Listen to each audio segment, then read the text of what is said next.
ستارت. أهلا بيكم في مون مصر. لا أنا أقصد أهلا بيكم في حلقة ام دي بودكاست. دي الحلقة الأولى معاكم الهوست ماكسز، والكو هوست دوحة. قول حاجة يا دوحة. هو احنا لسه برضو مش متفقين على اسم البودكاست، فاهم؟ فلسه مش عارفين برضو، يعني يعني ممكن يعني يبقى ام دي، ممكن يبقى اي حاجة تانية. ممكن نخلي ام دي أي اسم تاني. لو جالنا شعلة أفكار كده مفاجأة، أنا مش عارف أنا بقول إيه. دي أول حلقة.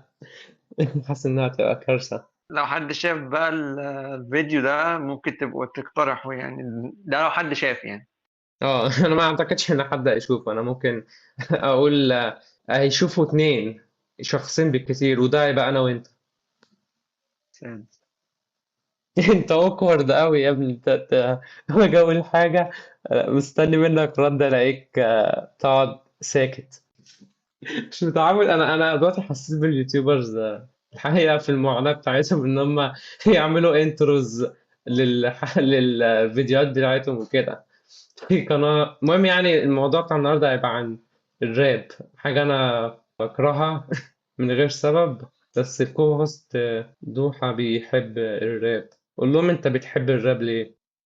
هو بص، هو مفيش يعني جانرا معينة أنا بحب أسمعها أو كده، لا هو في أغاني حلوة، فاهم؟ أو في ناس تعمل مزيكا حلوة، بس ده مش معناه إن الراب ذات نفسه حلو.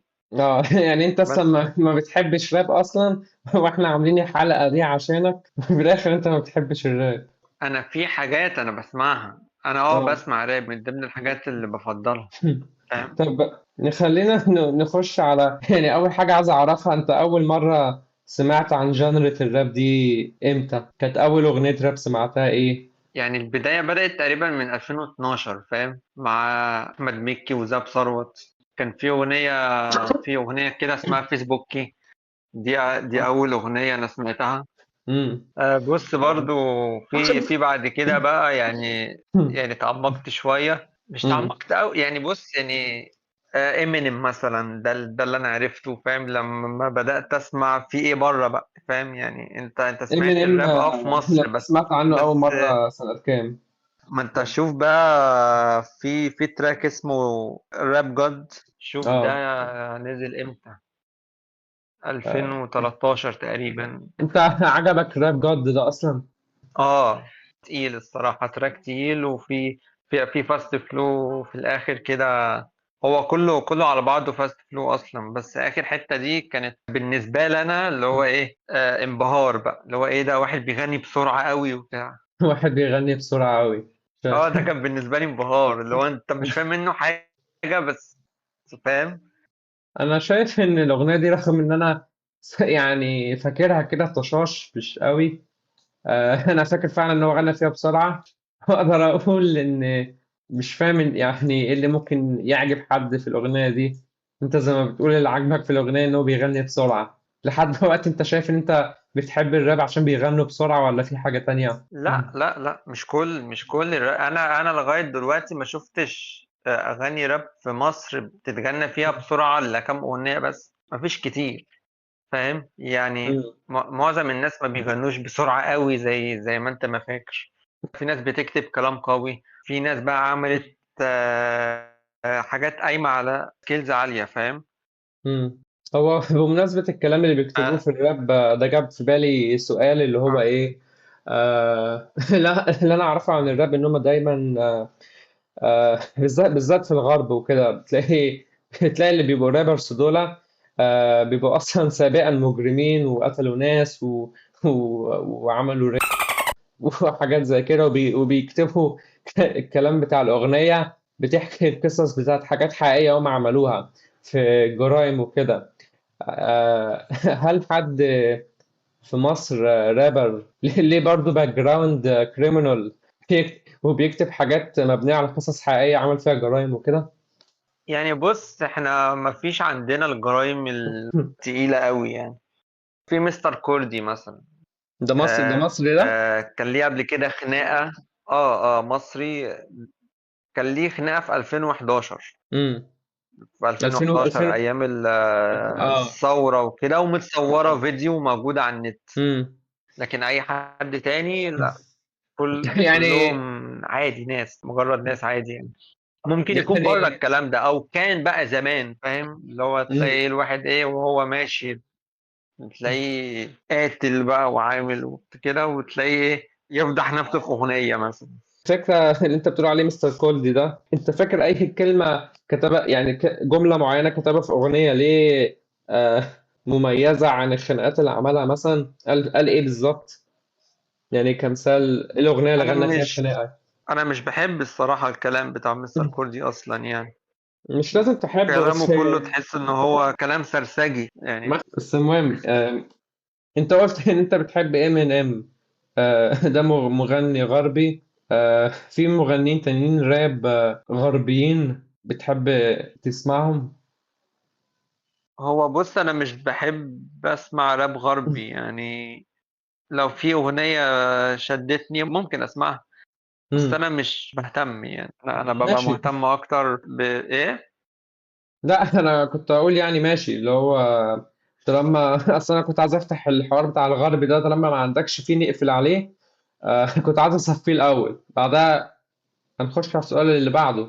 بما انك ما بتسمعش انا في الوقت الحالي مش بسمع غير ابي يوسف بس يعني، هو ده اكتر واحد انا بسمعه دلوقتي، هو وكم اسم تانيين يعني.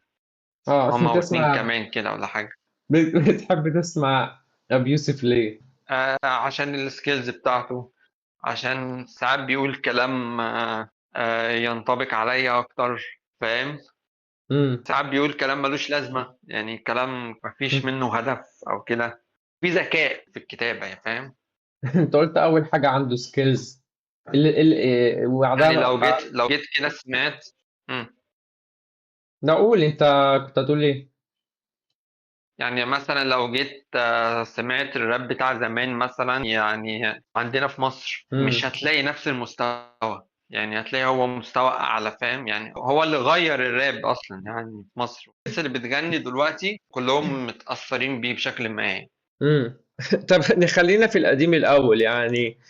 يعني اديني مثال على رابرز في مصر في اللي بتقول عليه الحقبه القديمه دي. على حسب برضو يعني أنت بتتكلم على أنهي جيل. لأن أنت مثلا لو بتتكلم على الجيل القديم اللي هو الجيل الأول خالص، يبقى ياسين زهران وعمر بوفلوت، ده اللي هم قبل الألفينات بقى، فاهم؟ 1900 حاجة التسعينات. و90 كانش لسه حد عارفه أصلا، كانش لسه حد عارفه. الهيب هوب موجود فاهمني؟ بره من لو بقى التسعينات. بتتكلم قبل التسعينات ماشي. اه أنا بتكلم على مصر. اه اه. لو بقى بتتكلم على الفترة اللي هي 2006 ولا حاجة، شاهين، ام سي امين. لو امم. بقى بتتكلم على الفترة اللي هي بقى ايه من 2011 ولا حاجة، ابي يوسف، الجوكر، كده يعني. طبعا مش هفتكر فاهمني؟ اسامي حد من الاسامي اللي انت قلتها دي. بس عايز اغنيه محدده من الجيل القديم للراب في مصر، اقرا الليرك بتاعتها وافرق بينها وبين ليرك بتاعت اغنيه راب من اللي هو الجيل بتاع ابي يوسف ده. هو بص، انا مش هفتكر لك حاجة دلوقتي اللي هو اسم دلوقتي واسم وقتها، بس هو الفكرة كلها ان انت ما لما تفتكرش تيجي ليه؟ تسمع قديم او كده هتلاحظ. ماشي مش هقولك. مم. هتلاحظ ان في موضوع محدد هو بيتكلم فيه. لو هتلاقيه مثلا يا بيتكلم عن قصة حب مثلا، يا هيتكلم عن الاوضاع بقى في مصر، السياسة وكده، تمام. مم. يا اما هتلاقيه اللي هو فيه لازم يكون في موضوع هو ملتزم بيه، فاهم؟ اه. دلوقتي مش شرط، في ناس بتلتزم تلاقيه كاتب موضوع بيتكلم عنه، بس مم. بتلاقي فيه اغلب الاحيان بيتكلم عن كذا حاجه في وقت واحد، فالناس اه. بتحس ان هو ايه، ان هو الكلام مش راكب على بعض. مم. غير كده كمان الرايمز كمان بتلاقيها مختلفه. الرايم مثلا اللي هو ايه زمان، ها، مكان مم. او حنان، ماشي. لكن الرايم دلوقتي بتحس ان هي ايه بقت صايعه اكتر. طب انا عايز اعرف منك انت بقى، سمعت مثلا زمان حاجه فيها راب او كده؟ انا ولا انت ايه النوع اللي انت بتحبه اكتر؟ هو بالنسبة للسؤال بتاع سمعت راب قبل كده، يعني ممكن كان في أغنية كده نزلت اسمها، معرفش، اللي هو واحد اسمه بيك شاك كان بيغني أغنية بيقول فيها معرفش ذا دينج جوز سكرر، معرفش حاجة زي كده. آه، واحد هو بريطاني، كان الأغنية دي انشهرت واتعمل عليها ميمز، فأنا عرفتها عن طريق الميمز، كنا كنت بتابع ميمز وكده، مجرد سمعتها عشان الميمز بس. الجانرا نفسها ما عجبتنيش لأنها مركزة على صوت المغني والكلام اللي بيقوله أكتر من الموسيقى نفسها. فده يدخلنا على السؤال التاني بتاع اللي أنا بحبه أصلا في الجانرات، حاجة اسمها سينس ويف أو سينس بوب أو اي حاجه سينس من الاخر، اللي هي تحس فيها ان الموسيقى معموله صناعي كده. ده حسب ما سبوتيفاي يعني قال لي على الجانرز اللي انا بسمعها ايه يعني. لكن انا الحقيقه ما اعرفش ايه الجانرز اللي بسمعها بالظبط، لان انا ممكن اسمع حاجات متنوعه، ممكن اسمع، وبالذات مثلا ممكن اسمع حاجات من الثمانينات الغربيه برضو، اللي هي الاغاني المشهوره. حبي في اغاني الثمانينات بيجي بسبب ان انا بفضل ان انا اسمع الموسيقى اكتر من الكلام.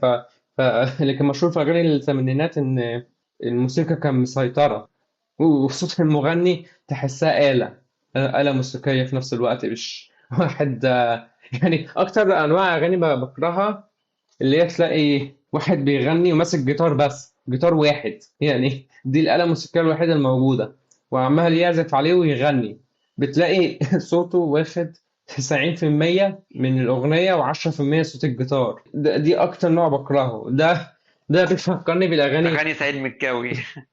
أنا معرفوش بس واحد، أو اللي هو مغني برضو قديم كده اللي هو عمار الشريعي. فالمهم يعني الأغاني اللي بيبقى الصوت فيها مسيطر أكتر بتبقى عاملة زي أغاني أهل الكهف، هم الناس اللي عايشين في الكهوف بتوع زمان قوي دول. ما كانش عندهم آلات موسيقية أصلا، فكان يستخدموا صوتهم. يعني ماشي، في ناس صوتها حلو وبتاع، بس ما أعرفش أنا ما بحبش صوت البني آدمين يستحوذ انا قوي. شايف انا عايز اسمع صوت حد يكون صوته هو اللي طاغي اكتر، فخلاص ماشي، يبقى نخش نسمع سيد مكاوي. عبد الحليم مثلا، لو انا عايز اسمع حد صوته حلو في نفس الوقت المزيكا بتاعته حلوة. عايز اسمع حد مثلا ايه يلعب ودن كورة، يبقى كده ايه، الراب. آه تمام. آه يعني بص تلاقيه عمال يتكلم كتير، وفي سكيلز ومهارة في اللعب بالكلام وكده.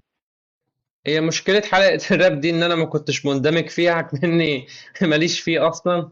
يعني يعني لو اتكلمنا في حاجات عشوائية تبقى أفضل. مفيش مشكلة عادي. المهم يا كون انت جماعة. بس لو في سؤال في الاخر عايز تقوله او آه حاجة. استنى أفتكر لك سؤال. لا متهيألي ما عنديش أسئلة. أنت مم. عايز ننهي الحلقة أنهي لك الحلقة. فالمهم يعني لو عجبكم البودكاست ده ونفسكم تشوفوا أكتر منه، دوسوا على كل الزراير عشان القناة تعلى وننزل حلقة جديدة بإذن الله. كل واحد يكتب في التعليق لقى الفيديو ده ازاي، يعني ويعني لقاه ازاي على اليوتيوب اصلا. وبس يعني عايزين تشوفوا اكتر موجودين معاكم. هنعمل كام حلقة يا بيج دي؟ مش هنعمل حلقات أه تاني من رده. والله مش عارف، بس يعني ممكن، لا لا لا لا، ممكن نعمل مثلا ايه واحدة كل اسبوع او حاجة. بس هي في الغالب هتبقى كده. نحاول يعني ان شاء كل الله. اسبوع حلقة. ان شاء الله الحلقة الجاية مش هتبقى كئيبة زي الحلقات دي. احنا ممكن حلقة جاية نتكلم في حاجات عشوائية مش عن الراب يعني. فبس في رعاية بالظبط كده. الله.